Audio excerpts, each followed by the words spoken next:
D'abord, je vous prie de bien vouloir m'excuser de m'adresser à vous en français. C'est la première chose. Et d'autre part, vous dire à quel point je suis honorée et impressionnée de parler devant cette haute assemblée lors de ce colloque qui est le fruit d'un travail qui essaye de prendre au sérieux l'injonction d'accueillir l'universel. Je vais parler non point d'un point de vue soufi, puisque je ne suis pas soufi, je ne suis même pas musulmane. J'essaierai de parler du point de vue des humanités, les sciences sociales, comme on dit aujourd'hui, mais je préférais le mot d'humanité au pluriel.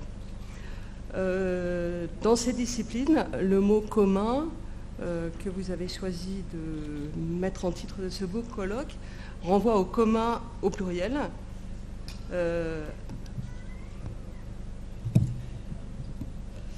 Donc le commun au pluriel, c'est-à-dire ce qui est bas, ce qui est les parties dissimulées de la maison, où sont les serviteurs, les servantes, les enfants, les parties où l'on ne descend pas. Un monde où il n'y a pas de grands mots, mais des mots communs. Quelque part, ce sont les casseroles de Thérèse d'Avila qui disait qu'on trouvait Dieu jusque dans les casseroles. Et donc, c'est partout où on prend au sérieux n'importe quelle vie humaine. Donc Sainte Thérèse parlait des casseroles, on peut parler ici de la laine ou du blé, en un mot de l'humilité.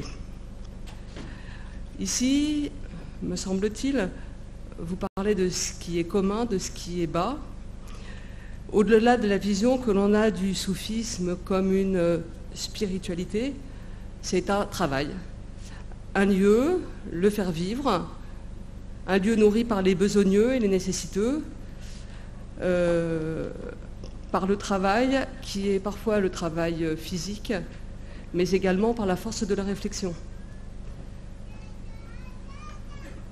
Ce colloque, et me semble-t-il le soufisme en général, me permet de sortir d'une vision pyramidale où le bien serait en haut et le commun en bas.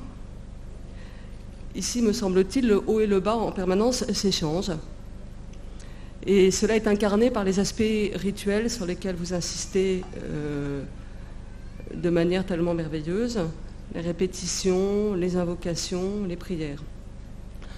Dans ce qui me paraît remarquable dans la proposition du colloque, par rapport au bien commun qui est, disons, la traduction catholique de ce qui pourrait être le commun universel, c'est l'évanouissement, la disparition du terme « bien ». C'est dire que le commun est là avant le bien. Et ce commun, ce serait donc les cuisines, les cloaques, tout ce qu'il faut traverser et tout le divers que représente la vie.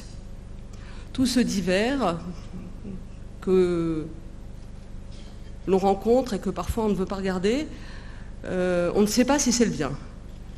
Mais par contre, on sait qu'ils sont universels dans leur diversité, dans leur nécessité. On pourrait aussi parler du commun comme ce qui est mis en commun. Et là viennent immédiatement à l'esprit les mots de solidaire, de coopératif, de collaboratif. Je viens des Andes, donc on parle de réciprocité. Et toutes ces idées de réciprocité, de coopération, de collaboration imposent l'idée de bien commun, cette fois-ci au pluriel. Mais il y a aussi dans l'idée de commun l'idée de force. Tout le monde connaît le proverbe shakespearien qui est d'ailleurs tiré de la tradition grecque et qui existe peut-être dans la tradition arabe, le proverbe des 3 baguettes. Si chacun porte une baguette, on peut la briser facilement, mais les trois ensemble sont infrangibles. Et cette histoire a traversé le continent européen et l'Asie pour arriver au Japon. Du bas, du commun, je l'ai dit tout à l'heure, c'est le lieu où jouent les enfants, mais c'est aussi l'endroit dont s'occupent les femmes, qui ne sont pas ici exclues du savoir, ni méprisées dans leur soif de connaissance, au service du commun et de la terre. Le commun, ce sont les conditions d'existence matérielles, difficiles, Et l'œuvre principale du soufisme, me semble-t-il, c'est la considération de cet ici-bas où nous vivons, dévalorisé car trivial. Mais je suis sûre que dans sa recherche paisible, qui n'est pas celle du bien en tant que tel, mais de ce commun universel, c'est là que nous trouvons le bien dans un mouvement.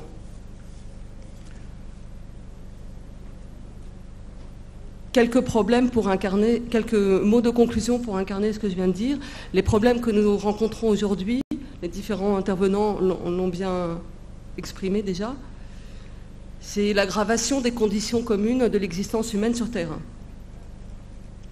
Détérioration de la Terre, aggravation des conditions de vie des humbles, et au-dessus de ça, une forêt de mots compliqués qui émerge chaque année. Ici, me semble-t-il, ce sera le lieu où seront dits des mots simples et pensés des actions décidées. Et à cette condition, le commun peut être universel.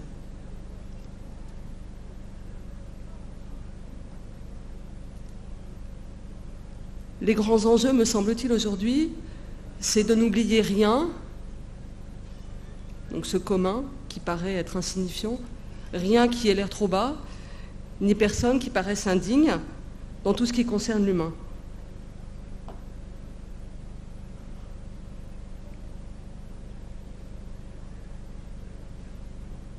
Donc une pensée, une pratique, une action collective qui n'exclut personne, et telle que personne ne se croit non plus le tout. Je vous remercie.